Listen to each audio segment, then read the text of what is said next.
So last week, Jay, I know you weren't here, but we had Jeremy Fowler on the show right after he wrote his article, which came out on Wednesday, where Jimmy Haslam essentially said he believed Andrew Berry and Kevin Stefanski are the right pieces in place. Mm-hmm. Fowler said he's talked to Haslam as he was leaving the owners' meeting, and that was the sentiment that the owner felt he had the right head coach and general manager moving forward, essentially gave him the vote of confidence for 2025. However, we saw how yesterday's game went. And, Jason, I want to start with you, and we could go from there. If the final 3 games of the season go like yesterday did, and the Browns end the year at a 3-14 record, can Kevin Stefanski survive that and be the head coach of this team in 2025? Yeah, I think he can. I think he will. But I'm not going to argue with anyone who wants him fired. Like, listen, he's had a terrible year. You want him fired? Okay. I'm not going to argue that. I don't think he's the biggest problem, but he by no means has had a good season. Nobody in that building's had a good year. And I just would caution on making an overreactionary decision to one horrific year. And it was funny. I was thinking about this driving in. I remember going on your show, Adam, the last year that the Cavs were together, and everybody wanted Ty Lue fired. And everybody said Ty's a terrible coach, and he's the problem, and da-da-da-da-da. And I kept saying, guys, Ty's not the problem. Ty's the one holding it together. I'm not going to go that far with Kevin and say Kevin's the one holding it together, but look where Ty Lue is today. He's one of the top 5-6 coaches in the NBA, and he's in the running to be Team USA's head coach. Like, he's one of the most widely regarded, highly respected coaches, and people in Cleveland couldn't wait to get him out of here. And I feel like with Kevin, again, I'm not going to go as far as to say he's the one holding it together, but I don't think that he's the massive problem. And I can just tell you around the league, he is still highly regarded and widely respected as if they fire him, it's going to be a mistake. He's going to land on his feet, and he's going to have a very nice career. Am I calling him the next Belichick or Mike Tomlin? No, I'm not. But I don't think he's the issue here. But I can't defend what we've seen. You know, I think that the biggest problem, they broke an offense that didn't need fixed.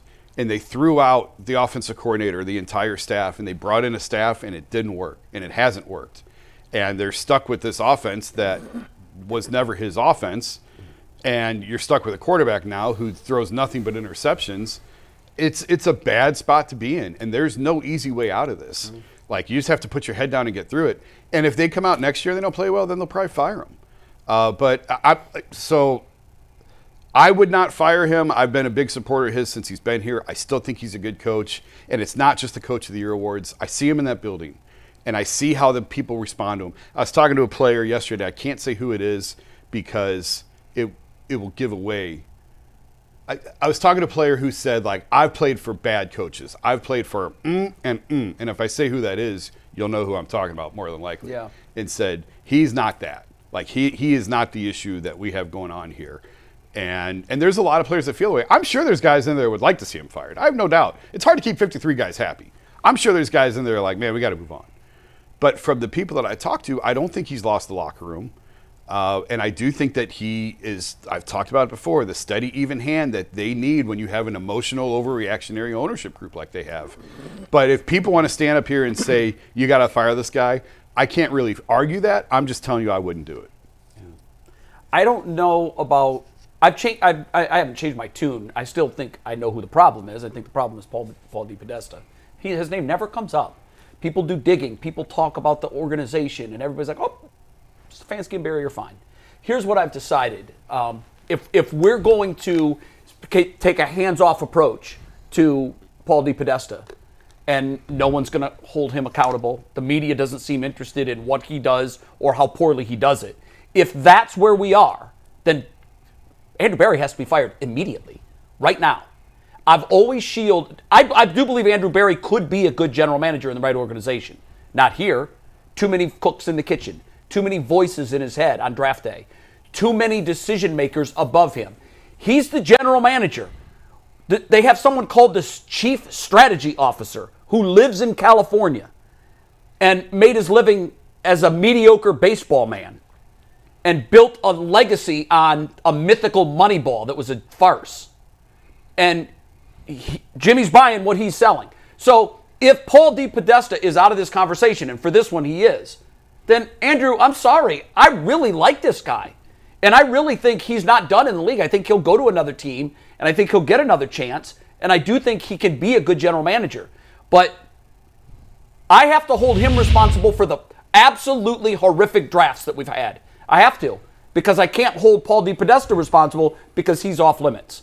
So Andrew Berry has to go. There absolutely has to be a change at the top.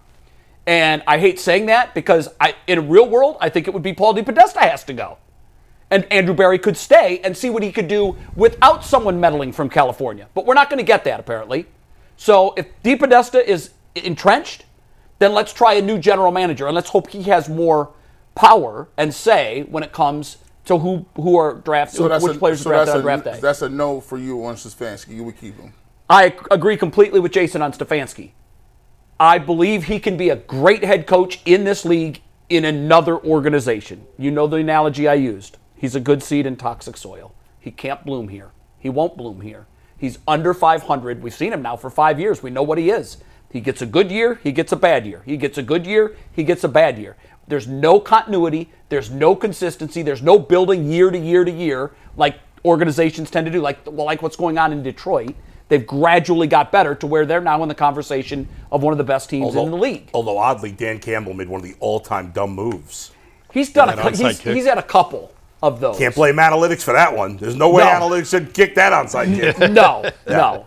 But all that being said, I'm ambivalent on Kevin Stefanski. Like Andrew Berry, I think he can be a good general manager. I think Kevin Stefanski can and will be a good head coach with an organization that gives him tools and then gets the hell out of his way. But if you've got people meddling and telling you that what offense to run and what coordinator to hire and what to play on third down and how many carries your running back should get, you're doomed to fail. Well, I guess it's time for me to go as I sip my coffee. You know, Kevin Stefanski, I believe, is middle-of-the-road coach. I think you can find people that got better X and O's. I think you can find people who motivate the players a little bit better. I also think you can find people that are way worse than he is. I mean, they just fired somebody in Chicago. That was laughable. Like, I think he's better than a lot of these different coaches that we see get run out of town. Here's the problem.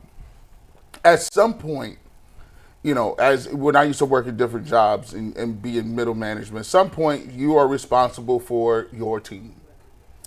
You can have a lot of extenuating circumstances, but you're held responsible for when people don't show up to work. You're held responsible when their production's down. You're held responsible for disciplinary actions. You're responsible for a lot of things. And when you go before the executive team and you go in front of your boss, they don't say, listen, I know you had COVID. COVID was a thing. We still had evaluations during COVID. We still had revenue meetings during COVID. Every place in this world has those meetings that you got to get down to that say, look, I know you had extenuating situations, but the bottom line is this. He's now under 500. His teams have been penalized at the highest levels. We still can't line up. Every year every year we have to jettison somebody. This year was Amari Cooper. At one point in time, it was Odell Beckham Jr. Another time, it was Jarvis Landry. Another time, it's the pass rusher. What's his name? Jadeveon Clowney. Every single year, at the end of the year, we got somebody who's either disgruntled, has a problem, or we just simply have to send people home or sit them down on the bench and make them inactive. Jed Wills. So these are all things. It's smoke there. I think that Kevin Stefanski could be a good coach somewhere. I think, to me, if you ask me, he's a better coordinator than a head coach. I think if he was all in as a coordinator, I think he would be a better coordinator than he would at a top-level head coach, because I don't think I'm not going to say people don't respect him.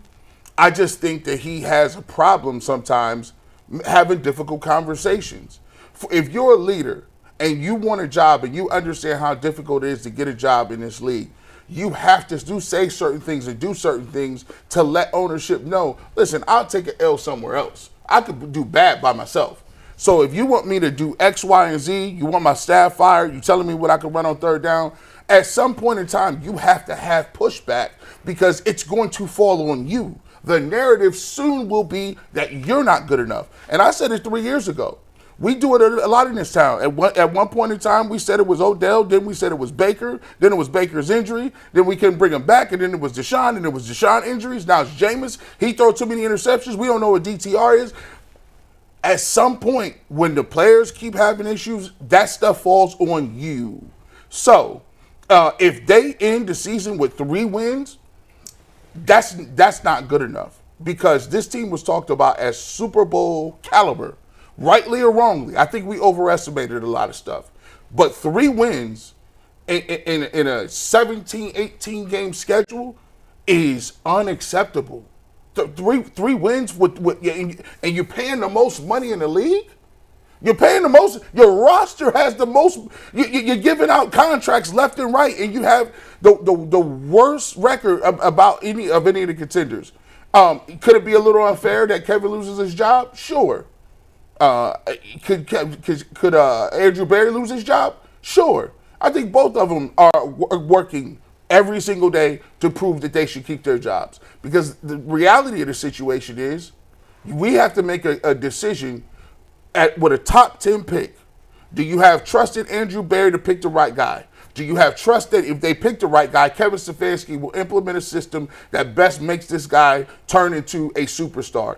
And do they have the ability to even identify the next quarterback of the Cleveland Browns? Because as we're looking, it's been a lot of swings and misses. We could say you got the best out of Baker, but no, actually you didn't get the best out of Baker. He's playing better in Tampa. You can say, oh, Jameis Winston, yeah, Jameis, he showed you that Cinderella slipper fell off. Deshaun Watson, he's playing terrible. DTR, I don't see it in DTR. We'll talk about it later on. And some people say you misevaluated Flacco because you should have kept him. So my thing is, I don't see the track record where you're going to get a guy and bring him in here, and this young guy is going to turn into Joe Burrow or some of these other people. So you fire both? I think both of them on the hot seat. I'm ready to tear the building down. Yeah. So obviously we're not in the building. Jason is occasionally. But we don't have all the facts, right? We don't know what's true. I don't know how much Jimmy meddles on a day-to-day basis. We've heard things. We know some. But I don't know on a day-to-day basis how much involved, or Paul DePodesta. I'd love to get rid of both of them. I'm in favor of forcing Jimmy to sell the team. I'm in favor of Paul DePodesta being fired. But I'm just going to talk about what I know about Kevin Stefanski, and I'll say this. In 25 years in this business, including now almost 14 here in Cleveland, whenever I've talked about firing a coach or a manager, I've always felt certain in my feelings. I was always like, definitely fire him, definitely don't fire him. I never have had any doubt. This is the first time I've ever had doubt. I think in the end, though, Kevin Stefanski should be fired. And I don't say that easily in this case, because there is part of me that's saying, no, it's what I always say. There's 4 great coaches and there's 4 terrible coaches. Everybody else is in the middle, and probably if you give them enough years, they'll get better and better and better, and that's where I think Kevin Stefanski is. Agreed. But every time I ask somebody, and I know Jason said it's not just this, every time you ask somebody, is Kevin Stefanski a good coach, all they say is he's won 2 Coach of the Years. There's never any explanation. There's never anything else. What is it? The penalties have consistently been a problem his entire tenure. They've won 1 playoff game in 5 years, and he wasn't there. A couple of years ago, the narrative was, okay, he makes quarterbacks better. He doesn't. As you said, every quarterback that's played for this team has played better in other places, except for maybe Jacoby Brissett. So he doesn't make those guys better. There's been very little development of talent on the offensive side of the ball. Who's been developed in this offense? I want to say Cedric Tillman. He played well for a couple of weeks, but he's been hurt. I don't know. Jerry Jeudy, he's played great. The talent was always there. Jameis is firing the ball around 1,000 times. Okay, he's done a nice job. Ultimately, and I'll tell you something that really pissed me off yesterday, because this is something that the losing coaches do. And Kevin Stefanski complaining about the officiating, to me, is a loser mentality. I don't like when coaches do that. I thought him complaining about, he thought we got screwed on the pre-snap. Shut up, Kevin. You've done a terrible job. Your front office has done a terrible job. Your players have done a terrible job. G is right that there's always some sort of player issue. Why? How come every time a player leaves here, there seems to be anger towards the team? We see that constantly with this team. And yeah, I don't know if they can ever get it right because of Jimmy, because of Dee Podesta. But it doesn't mean you just say, well, okay, you might as well stick with the guy. And the final reason why ultimately I think you should fire him is something Jason said. And that's the fact that if he gets off to a bad start next year, he's going to get fired. So why wait? If you're in that position, let's say they draft a quarterback now, and then they get off to a bad start, which they probably will next year if they're going with a rookie or a bridge quarterback. And then Kevin Stefanski gets fired 5 games in the next season or halfway. Now you got another coach coming in. He didn't necessarily like the quarterback. And you stunt the growth of the new quarterback. Right, and maybe he doesn't like that quarterback. Then he wants to go in a different direction. Yep. That whole we're sitting in week 5. So if you're going to do it, you do it after the season. And again, it doesn't give me pleasure to say fire Stefanski. I'm not 100% sure. I'm really not 100% sure I'm right about this. I have defended this guy time and time again, but I'm just done. This season's been absolutely pathetic.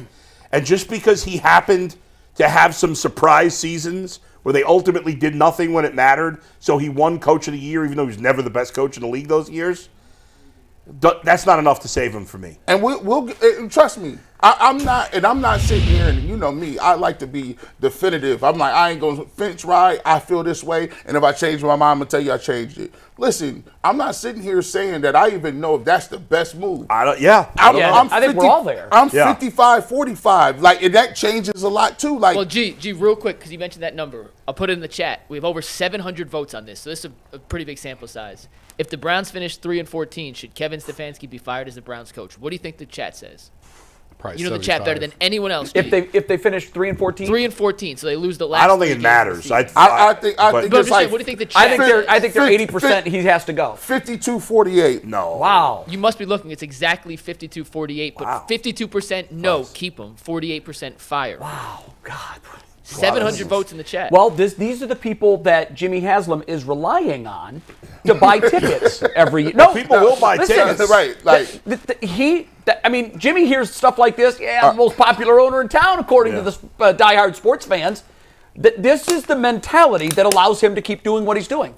The Browns should be the least popular team in town. I used to think this, but I've been doing a lot of digging, and some of it is anecdotal, but listen, man, this new generation that's coming up behind all these Browns fans, it's different.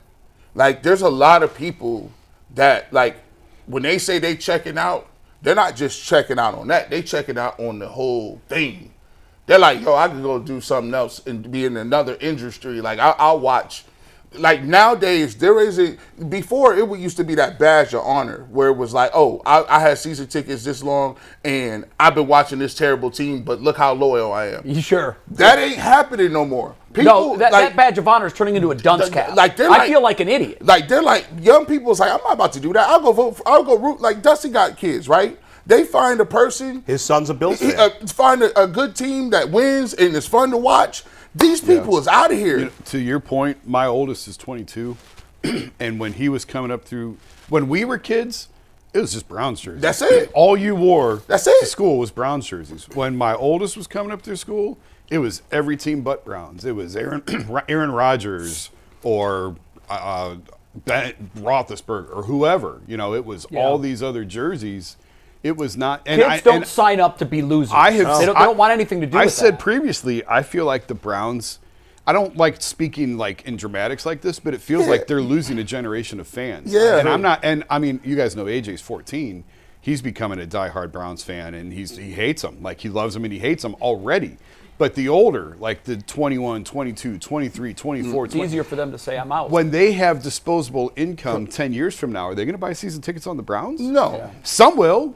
Some will. And you know what? But not like at our age. No. You had no choice. Ingrained in us. You know, now that you guys say it, first of all, you could see more games, you see more highlights, you see other teams. My son has 15 good friends. I'm thinking about it. I don't think I've ever seen any of them wear Browns gear. Not a single one. They don't even talk about them. They don't even talk about them. One of his friends came over the house the other day. He's wearing like a Michael Jordan North Carolina think about it, shirt. with all the alternatives, and you said now we can see everything. Yeah. With all the alternatives, why would you go to the store and look at everything that's available or on the internet and say, give me the perennial loser jersey? With not particularly good colors. I want to with horrific colors. Yeah. I want to identify with that.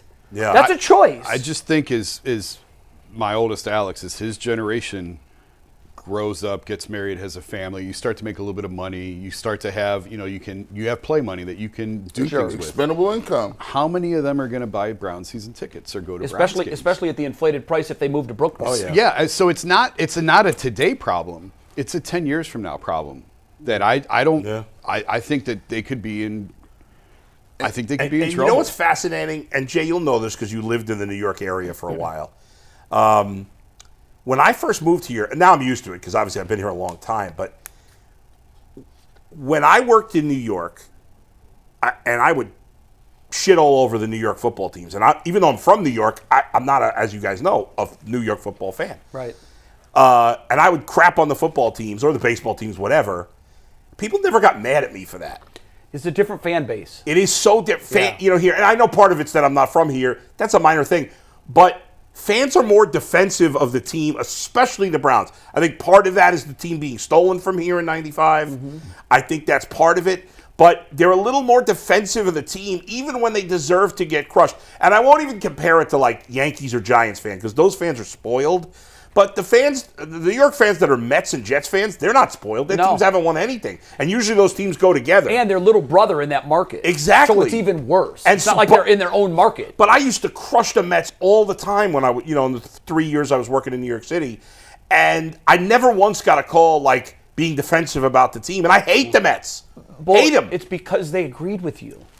They're smart fans. They get it. I think our fan base is really interesting. We're loyal, which can be a good thing.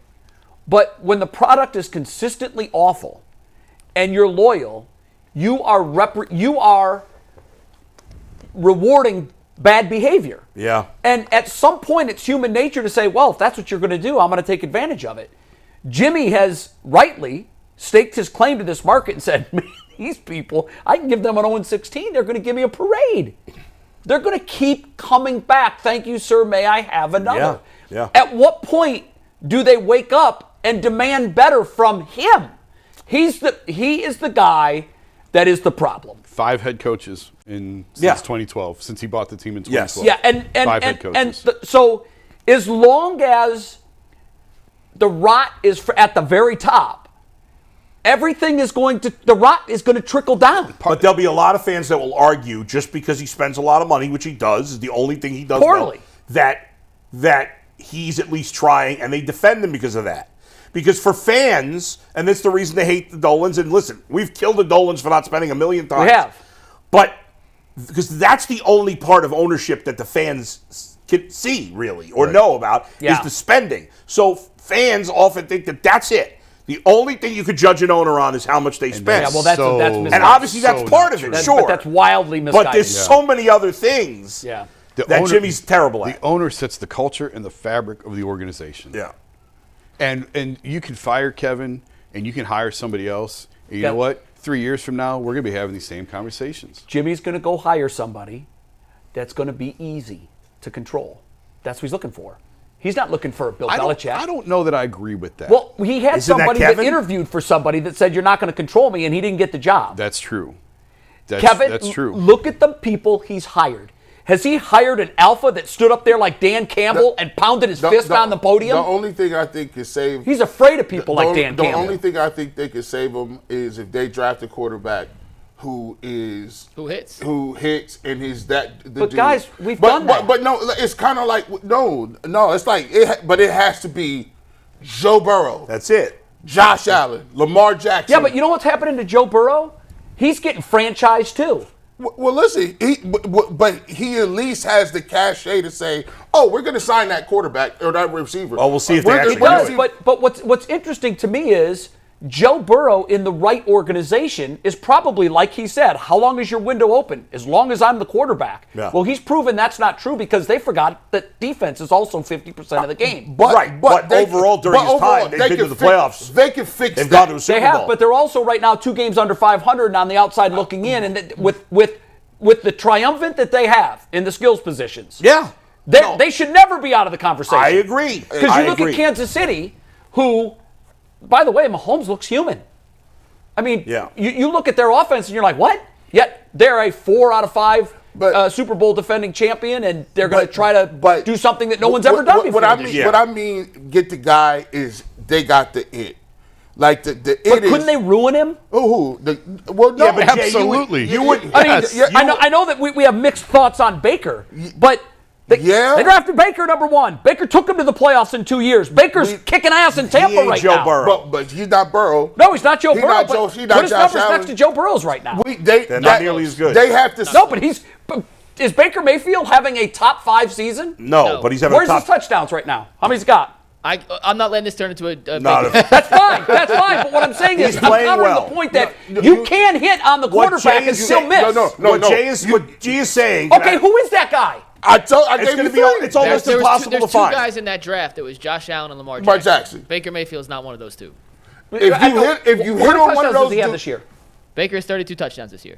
He's having a good season. I'm not arguing. I'll take it. 32 touchdowns. Yeah, he's having a good season. But I'm not arguing that. what all I'll I'm take saying it. is, if you want us to save him from a terribly bad owner, which is not going anywhere, you have to have a quarterback that trumps all that. Okay, who? There's only 4 quarterbacks. That's it. I gave you 3 that could trump it. And the scariest get part. him. No, you got to look at available quarterbacks. No, but this No, zero. college kids coming out. The scariest part in all of this, where's the solution this year? There ain't none. And that's the thing. 0. I don't know that this is not a problem that they can solve in the next 6 months. Oh no. This Gotta may be. hit. It's a draft pick that has to hit in a way you don't expect, because these quarterbacks are not ranked nearly as high as So whatever solution you come up with is not your long term. Like, this may be an 18-month solution. Yeah. 18. I was thinking much more like they're gonna 26. need to be bad. They're going to need to be bad next year and hope to get a quarterback next year. I'd be thrilled if this was just an 18-month problem. But I think a lot of people feel like they can fix this offseason. Oh, no. No, I'm talking the quarterback. I still feel like there's people who feel like they can fix the quarterback. Oh, that's insane, though, Jay. That's not, I'm not arguing that. I'm just saying. Well, you never know, but most likely they can't solve it. You never know. That's wrap. Right now, where are they slated to pick? 7. They're 7th. Yeah. But there's 2 games tonight, so they'll be 6th or 7th depending on those games. They got to get top 3. Let's say they're 4th. They're not getting the quarterback in this draft. Well, not the guy they think. The general consensus is none of these quarterbacks are going to be in that elite class. So have you guys seen the commercials for Progressive with the backup quarterbacks? yeah, it's good. It's a great line. Yeah. All 4 are former Browns quarterbacks. Yeah, I've seen Brissett and I've seen Colt McCoy, Josh Dobbs. Josh Dobbs. I've seen. I didn't see Brissett, That's wild. and Case Keenum.